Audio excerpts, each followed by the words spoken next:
চলে না। কে বলেছে তোমার চোখ বন্ধ হওয়ার পর তোমাকে নিয়ে এক সেকেন্ড চিন্তা করার জন্য পৃথিবীতে কেউ থাকে না? আর তুমি বলে বেড়াও তুমি ছাড়া কিচ্ছু চলে না। মিথ্যা, প্রতারণা, বিশ্বাসঘাতক। তুমি আত্মপ্রতারক। তোমার স্ত্রী তোমাকে কবরে নামানোর জন্য ব্যস্ত হয়ে পড়ে। তোমার সন্তান বারবার ইমামকে বলতে থাকে জানাজা দেরি করতে নেই। বলে আমি বলতে শুনেছি, পুরো আমার চোখের সামনে, বাবার সামনে কফিনে দাঁড়িয়ে নিজের পুত্রকে বলতে শুনেছি, মাসুদ ভাই বক্তৃতা লম্বা করবেন না। কি নিষ্ঠুর দুনিয়াতে থেকে আপনি বলেন আমি ছাড়া কিচ্ছু চলে না। কে আত্মপ্রতারণায় শয়তান আপনাকে ফেলে রেখেছে? কে আত্মপ্রতারক, বেঈমান?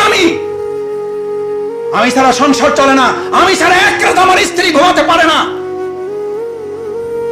দেলোয়ার হোসেন সাইদি হুজুরের তাহলে কি অপরাধ? নিজামী সাহেবের তাহলে কি অপরাধ? মীর কাসেম আলী মিন্টু ভাই তার ছেলে ব্যারিস্টার আরমানের কি অপরাধ? তার স্ত্রী কি করে ঘুমায়?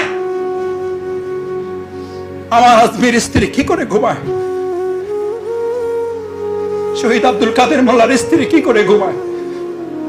আত্মপ্রতারক শফিকুল ইসলাম মাসুদ, বেঈমান শফিকুল ইসলাম মাসুদ।